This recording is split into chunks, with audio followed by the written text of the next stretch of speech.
Iran Israel యుద్ధం సమయంలో ఇజ్రాయెల్కు గూఢచర్యం చేశాడనే కారణంతో ఓ వ్యక్తిని బహిరంగంగా ఉరితీసిన ఇరాన్ అండ్ డేటా సెంటర్లు భద్రతాపరమైన విషయాల గురించి ఇజ్రాయెల్ ఇంటెలిజెన్స్ సర్వీస్కు కీలక సమాచారం అందించడంలో ఈ ఉరి తీసినట్టు పేర్కొన్న ఇరాన్ న్యాయ వ్యవస్థ ఇజ్రాయెల్ ఏజెంట్లతో భేటీ అయినట్టు ఆరోపణ.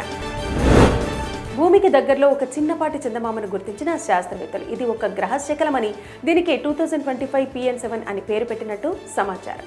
ఇది సూర్యుడి చుట్టూ పరిభ్రమిస్తుందని దీనికి ఏడాది సమయం పడుతుందని శాస్త్రవేత్తలు వెల్లడి. మరోసారి రెచ్చిపోయిన కెనడాలోని ఖలిస్తానీ ఉగ్రవాదులు వాంకోవర్లోని భారత కాన్సులేట్ను సీజ్ చేస్తామంటూ బెదిరింపులు. ఈ నెల 18న దీన్ని స్వాధీనం చేసుకుంటామని ఆ సమయంలో ఇక్కడికి ఎవరూ రావద్దంటూ హెచ్చరికలు జారీ. అగ్నిగుండంగా మారిన గాజా సిటీ ఇప్పటిదాకా 10 లక్షల మంది పాలస్తీనా వాసులు తలదాచుకున్న ఈ నగరం ఇప్పుడు మంటల్లో. దక్షిణ ప్రాంతంలోని తీర ప్రాంతాలకు తరలి వెళ్తున్న వేల మంది గాజా సిటీ వాసులు. మోదీకి ఫోన్ చేసి మాట్లాడిన అమెరికా అధ్యక్షుడు ట్రంప్ మోదీ పుట్టినరోజు పురస్కరించుకుని ఆయనకు శుభాకాంక్షలు తెలిపిన అమెరికా అధ్యక్షుడు. నా ఫ్రెండ్తో అద్భుతమైన ఫోన్ కాల్ మాట్లాడాను, ఆయన ఎంతో బాగా పనిచేస్తున్నారు అంటూ సోషల్ మీడియాలో ట్రంప్ పోస్ట్.